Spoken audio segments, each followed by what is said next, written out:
Hello viewers, आज के video में हम देखेंगे कक्षा 9वीं संस्कृत विषय का पेपर और हम तैयारी कर रहे हैं कक्षा 9वीं के संस्कृत विषय की त्रैमासिक परीक्षा की। तो संस्कृत में जो पहला प्रश्न आता है वह होता है सही विकल्प चित्वा लिखत, मतलब सही विकल्प चुनकर लिखिए। इसमें पहला प्रश्न है हिमालय इतस्मिन् पदे संधि अस्ति। हिमालय इस पद में संधि कौन सी है? तो इसमें है दीर्घ संधि, दीर्घ संधि। अगला प्रश्न है नमस्ते इतस्य पदस्य संधि विच्छेद अस्ति। नमस्ते इस पद का संधि विच्छेद क्या है? तो इसका संधि विच्छेद होगा नमः धन्ते, नमः धन्ते। अगला है जगत धन ईश इतस्य संधि पद अस्ति। जगत धन ईश इसका संधि पद कौन सा होगा? क्योंकि यहाँ संधि विच्छेद करा हुआ है तो इसका संधि पद होगा जगदीशः, जगदीशः। अगला प्रश्न है पितरो इतस्मिन् पदे समास अस्ति। पितरो इस पद में समास कौन सा है? तो पितरों में समास है द्वंद्व समास, द्वंद्व समास। अगला प्रश्न है अधोलिखितेषु द्विगु समासस्य उदाहरणम अस्ति। नीचे लिखे में से द्विगु समास का उदाहरण कौन सा है? तो द्विगु समास का उदाहरण है पंचवटी, पंचवटी। अगला है अधोलिखितेषु तत्पुरुष समास न अस्ति। नीचे लिखे में से तत्पुरुष समास कौन सा नहीं है? यहाँ पे न लिखा मतलब नहीं है। तो यहाँ दे रखिए बाणहतः दीन दानम महापुरुष राजपुरुष। तो इसमें तत्पुरुष समास के तीनों उदाहरण है। जो महान महापुरुष है यह कर्मधारय समास का उदाहरण है, इसलिए आएगा महापुरुष। इसके बाद अगला प्रश्न है उचित विकल्पम चित्वा लिखत। इसमें पहला है कृषकः ग्रामं प्रति गच्छति इतस्मिन् वाक्ये अव्यय पदम अस्ति। तो इस वाक्य में से हमको अव्यय छाट के बताना है। तो इसमें अव्यय है प्रति, तो यहाँ पे आएगा प्रति, तीसरा यह अव्यय है। इसके बाद अगला प्रश्न है अधोलिखितेषु अव्यय पदम नास्ति। तो अव्यय पद कौन सा नहीं है? नास्ति मतलब नहीं है। तो जो अव्यय नहीं है वह हमें बताना है। तो यहाँ ऑप्शन दे रखे अत्र, तत्र, पुत्र, कुत्र। तो यहाँ आएगा पुत्र। पुत्र जो है अव्यय पद नहीं है, जबकि अत्र, तत्र और कुत्र अव्यय है। अगला प्रश्न है अधोलिखितेषु अव्यय पदम अस्ति। नीचे लिखे में से अव्यय पद कौन सा है? तो यहाँ चार जो विकल्प दे रखे हैं वो है मया, कथा, गया, यथा। इसमें से हमको अव्यय बताना, तो अव्यय है यथा, यथा अव्यय है। अगला प्रश्न है प्राचार्य इतस्मिन् पदे उपसर्ग अस्ति। प्राचार्य इस पद में उपसर्ग कौन सा है? तो यहाँ पे प्र उपसर्ग है। इसके बाद अगला प्रश्न है पठितवान इतस्मिन् पदे प्रत्यय अस्ति। पठितवान इस पद में प्रत्यय कौन सा? तो इसमें प्रत्यय है कत्वतु। इसके बाद अगला प्रश्न है माहेश्वर सूत्राणि संख्या अस्ति। तो माहेश्वर सूत्रों की संख्या कितनी है? तो यहाँ उत्तर आएगा चतुर्दश। अवर्ण से उच्चारण स्थानम वर्तते। दूसरा यहाँ पे अगला जो है अवर्ण का उच्चारण स्थान क्या है? तो यहाँ आ जाएगा कंठ। स्वर वर्ण अस्ति। स्वर वर्ण कौन सा है? तो यहाँ पे जो अ है स्वर है। अगला है विद्याधन आलय तस्य संधियुक्तम पदम भवति। तो विद्याधन आलय इसका संधियुक्त पद क्या होगा? तो हो जाएगा विद्यालय। दीर्घ संधि उदाहरणम अस्ति। दीर्घ संधि का उदाहरण हिमालय है। इसके बाद है सूर्योदय इतस्मिन् पदे संधिरस्ति। सूर्योदय इस पद में संधि कौन सी है? तो इसमें है गुण संधि। इसके बाद अगला है नि धन अवसत इतस्य संधि रूपम भवति। तो इसका संधि रूप है न्यवसत। वृद्धि संधि अस्ति। वृद्धि संधि कौन सी है? तो यहाँ पे आएगी चेकाकिनी जो है, इसमें वृद्धि संधि है। इसके बाद है यण संधि अस्ति। यण संधि किसमें है? तो इत्यादि इस पद में यण संधि है। अगला है अधोलिखितेषु अव्ययम अस्ति। नीचे लिखे में से अव्यय कौन सा है? तो अव्यय यहाँ पर है च अव्यय है। तो हमें यदि अव्यय पता हो, अव्यय कुछ ही शब्द होते हैं जैसे प्रति, यथा, च, एव। हमने आगे के प्रश्नों में भी अव्यय देखे थे, तो हमें अव्यय पता होंगे। तो जब प्रश्न में अव्ययम अस्ति अव्यय कौन सा है तो हम वह बता देंगे, और अव्ययम नास्ति मतलब अव्यय कौन सा नहीं है तो हम वह भी बता सकेंगे। इसके साथ ही संधि के उदाहरण भी हमें पता होना चाहिए ताकि हम एग्जाम में अच्छे से कर सके। अगला है रामः एव विद्यालयम गच्छति। अस्मिन् वाक्ये अव्ययम पदम अस्ति। तो यहाँ पे भी हमें अव्यय पद बताना है। तो यहाँ अव्यय पद है एव। राम एव विद्यालयम गच्छति, इसमें एव जो है अव्यय है। अगला है विद्या माता इव रक्षति। अस्मिन् वाक्य अव्यय पदम अस्ति। तो इस वाक्य में अव्यय कौन सा? तो इस वाक्य में अव्यय है इव, तो यहाँ पे आएगा स वाला इव। इसके बाद अगला प्रश्न है दष्ट्वा इतस्मिन् पदे प्रत्यय अस्ति। दष्ट्वा इस पद में प्रत्यय कौन सा? तो इसमें प्रत्यय है कत्वा। इसके बाद है ल्यप प्रत्यय से उदाहरणम। ल्यप प्रत्यय का उदाहरण है, तो इसमें विलोक्य जो है ये ल्यप प्रत्यय का उदाहरण है। अगला है लघुतम धन तमप इतस्य संयुक्त रूपम। तो इसका हो जाएगा लघुतम, ठीक है, लघुतम। इसके बाद है पठधन कत्वा इतस्य संयुक्त रूपम। पठधन कत्वा, यहाँ पे क आएगा, तो इसका संयुक्त रूप हो जाएगा पठित्वा। अगला है आ धन दा धन लियम इतस्य संयुक्त रूपम। तो इसका संयुक्त रूप क्या होगा? तो इसका संयुक्त रूप हो जाएगा आदल्यम।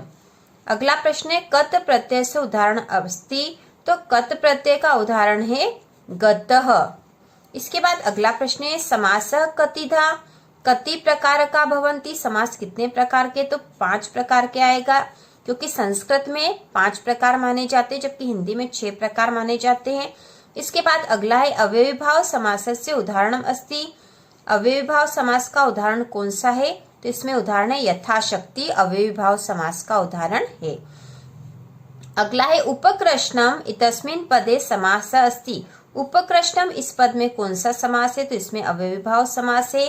अगला है त्रिभुवनम इतस्मिन् पदे समासः अस्ति। त्रिभुवन इस पद में समास कौन सा? तो इसमें द्विगु समास है। पंचवटी इतस्मिन् पदे समासः अस्ति। पंचवटी इस पद में कौन सा समास है? तो द्विगु समास है इसमें भी, क्योंकि जिस भी समास का आगे वाला पद संख्यावाचक होता है वह द्विगु समास का उदाहरण होता है। तो त्रिभुवन में त्रि जो है जो संख्यावाचक है, इसी प्रकार पंचवटी में पंच संख्यावाचक है, तो दोनों ही द्विगु समास के उदाहरण है। इसके बाद है दशानन इति सामसिक पदस्य विग्रह अस्ति। दशानन इसका विग्रह करके हमें बताना है, तो इसमें आएगा दशानी आननानी यस्य सह। यह दशानन का समास विग्रह और दशानन जो है बहुव्रीहि समास का उदाहरण है। इसके बाद अगला है पीताम्बर इतस्मिन् पदे समासः अस्ति। पीताम्बर इस पद में कौन सा समास है? तो इसमें समास है बहुव्रीहि समास। इसके बाद अगला प्रश्न है बालकः इतस्मिन् शब्दे लिंगम। बालक इसमें कौन सा लिंग है? तो इसमें है पुल्लिंगम। अगला है बालकाय इत्यत्र विभक्ति अस्ति। बालकाय में कौन सी विभक्ति है? तो इसमें चतुर्थी विभक्ति है। इसके बाद है फलम इति शब्द कस्मिन् लिंगे अस्ति। फलम यह कौन से लिंग का है? तो यह पुल्लिंगे, पुल्लिंग है यह भी। इसके बाद जो अगला प्रश्न एग्जाम में आता है वह होता है गद्यांशस्य। प्रश्न होता है अधोलिखितेषु गद्यांशस्य प्रश्नानाम उत्तराणि संस्कृत भाषाएं लिखत। तो आपको गद्यांश दे रखा होगा, उसके नीचे प्रश्न होंगे, तो उन प्रश्नों के उत्तर हमें गद्यांश में से ही लिखने होते हैं। तो यहाँ गद्यांश जो सबसे महत्वपूर्ण एग्जाम में आने की पूरी संभावना है वह है पुरा कस्मिंश्चित् ग्रामे एका निर्धना वृद्धा स्त्री निवसत तस्या च एक दुहिता विनम्रा मनोहरा चासीत् एकदा माता स्थाल्यां तण्डुलान् निक्षिप्य पुत्रीम आदिशत सूर्यातपे खगेभ्यो रक्ष। किंचित काला तदंतरम एको विचित्र काकः समुड्डीय तस्याः समीपम अगच्छत। नेतादृश स्वर्ण पक्षो रजत चंचुः स्वर्ण काकस्तया पूर्वदष्टः तं तांडुलान् खादन्त हसन्तलज विलोक्य बालिका रोदितुमारब्धा। तो इस प्रकार से यह जो गद्यांश दे रखा है ये आपको आना ही चाहिए, वेरी इंपॉर्टेंट क्वेश्चन है। तो इसमें जो प्रश्न दे रखे हैं ग्रामे का निवसत, ग्रामे का निवसत, तो इस प्रश्न का उत्तर हमें यही मिल जाएगा। तो यहाँ पे जैसे ये दे रखा ग्रामे एकदा निर्धना वृद्धा स्त्री न्यवसत, तो इसका उत्तर यहाँ से यहाँ तक हो जाएगा ग्रामे एका निर्धना वृद्धा स्त्री न्यवसत। अगला है दुहिता कीदृशी आसीत, तो इसका उत्तर भी हमें यही मिल जाएगा तस्या च एक दुहिता विनम्रा मनोहरा चासीत। तो हम यहाँ से लिख देंगे दुहिता विनम्रा मनोहरा चासीत, ये दूसरे का उत्तर हो गया है। तीसरा देखो ग वाला माता पुत्री किम आदिशत, माता ने पुत्री को क्या आदेश दिया, तो यहाँ पे है आदिशत यहाँ लिखा है, तो हम यहाँ से लिख देंगे एकदा माता स्थाल्याम तंडुलान निक्षिप्य पुत्रीम आदिशत। तो यहाँ से एकदा से लेकर आदिशत तक ये गवाले का उत्तर हो जाएगा। इसके बाद घ है काकह कीदृश आसीत, काकह कीदृश आसीत, तो यहाँ पर काकः कैसा था? एको विचित्र काकः समुड्डीय तस्या समीपम अगच्छत। तो हम यहाँ लिख देंगे नेतादृश स्वर्ण पक्षो रजत चंचुल स्वर्ण काकस्तया। तो यहाँ से यहाँ तक इसका उत्तर घ वाले का हो जाएगा। अगला जो है स्थाल्याम टांडुलाम का निक्षिप्तवान। तो स्थाल्याम टांडुलान वृद्धा स्त्री निक्षिप्तवान। ठीक है, वृद्धा स्त्री ने इसमें टांडुलान जो है उसने निकाले, तो यहाँ पे का के स्थान पर आ जाएगा वृद्धा स्त्री। ये प्रश्न थोड़ा सा समझ के करने का था, बाकी प्रश्न हम यहीं से कर सकते थे। तो यहाँ का के स्थान पर वृद्धा स्त्री आ जाएगा। जो अगला गद्यांश है वेरी इंपोर्टेंट, वह अस्थि हिमवान नाम सर्वरत्न भूमि नगेंद्र तस्य सानुः उपरि विभाति कंचनपुरम नाम नगरम तत्र जिमुत केतुः अति श्रीमान विद्याधर प्रतिवसति स्म तस्य गृहोद्याने कुलक्रमागतः कल्पतरुः स्थितः। तो इसमें जो नीचे प्रश्न दे रखे हैं, आप 3 प्रश्न दे रखे हैं। पहला है सर्वरत्न भूमिः कः, सर्वरत्न भूमिः कः। तो यहाँ पर हम लिख देंगे पहले का उत्तर यहीं से मिल जाएगा हमें, अस्ति हिमवान नाम सर्वरत्न भूमि नगेंद्र। तो ये इसका उत्तर हो जाएगा। इसके बाद दूसरा है जिमुत केतु कस्मिन नगरे वसति स्म। जिमुत केतु किस नगर में रहता था? तो हमें पता है यहाँ पे कौन से नगर का नाम आया है, कंचनपुरम नाम नगरम।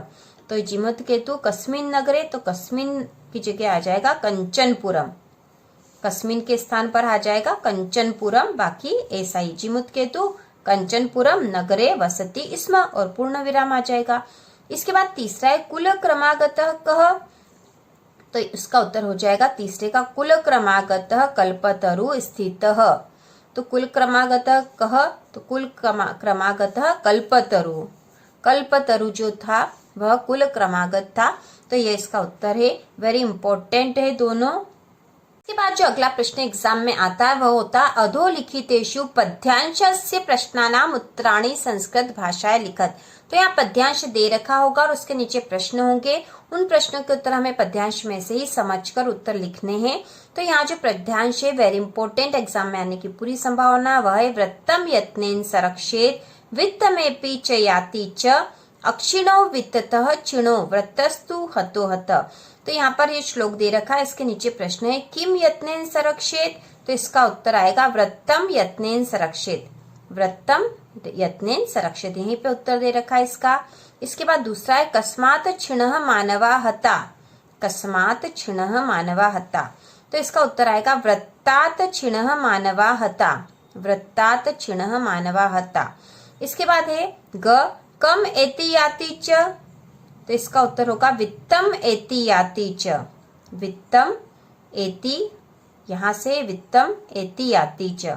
अगला यत्नेन पदे कह विभक्ति, यत्नेन इस पद में कौन सी विभक्ति? तो हमें पता होना चाहिए। तो यत्नेन पदे तृतीया विभक्ति, यत्नेन इस पद में तृतीया विभक्ति है। अगला याति पदे कह लकार अस्ति, याति इस पद में कौन सा लकार है? याति पदे लट लकार अस्ति, याति इस पद में लट लकार है। इसके बाद अगला पद्यांश है पिबन्ति नद्यः स्वयमेव नाम्भ स्वयं न खादन्ति फलानि च खादन्ति सस्यम खलु वारिवाह परोपकाराय सताम विभूतयः। तो यहाँ पे जो श्लोक है इसके नीचे प्रश्न दे रखे हैं जिनके उत्तर हमें देने होंगे। इसमें पहला है नदीनाम जलम काहा न पिबन्ति। तो इसका उत्तर होगा नदीनाम जलम नद्या न पिबन्ति।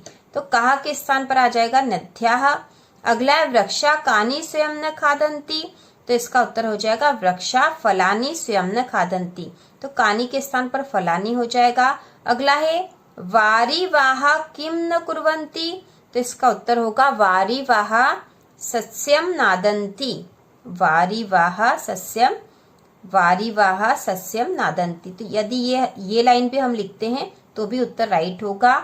इसके बाद है वारिवाहस्य कह अर्थ, वारिवाह से क्या अर्थ है? तो इसका उत्तर है वारिवाहस्य अर्थ मेघ, वारिवाह से अर्थ क्या है यहाँ पर? मेघ, ये हमें पता होना चाहिए, वारिवाह का अर्थ मेघ है। अगला है सताम विभूतयः किमर्थम सन्ति।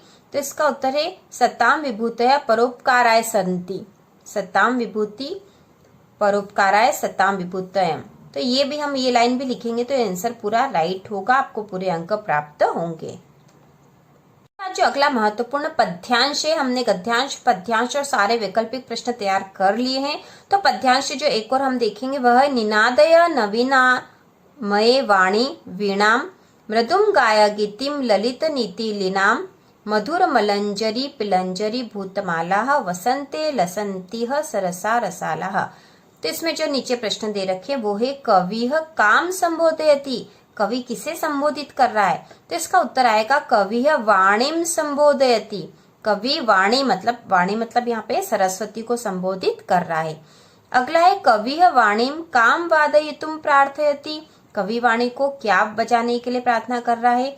तो इसका उत्तर होगा कवि वाणी वीणाम वादयितुम। केवल वीणा हमें ध्यान रखना, बाकी तो उत्तर यहीं से मिल जाएगा प्रश्न में। तो कविः वाणी वीणाम वादयितुम प्रार्थयति।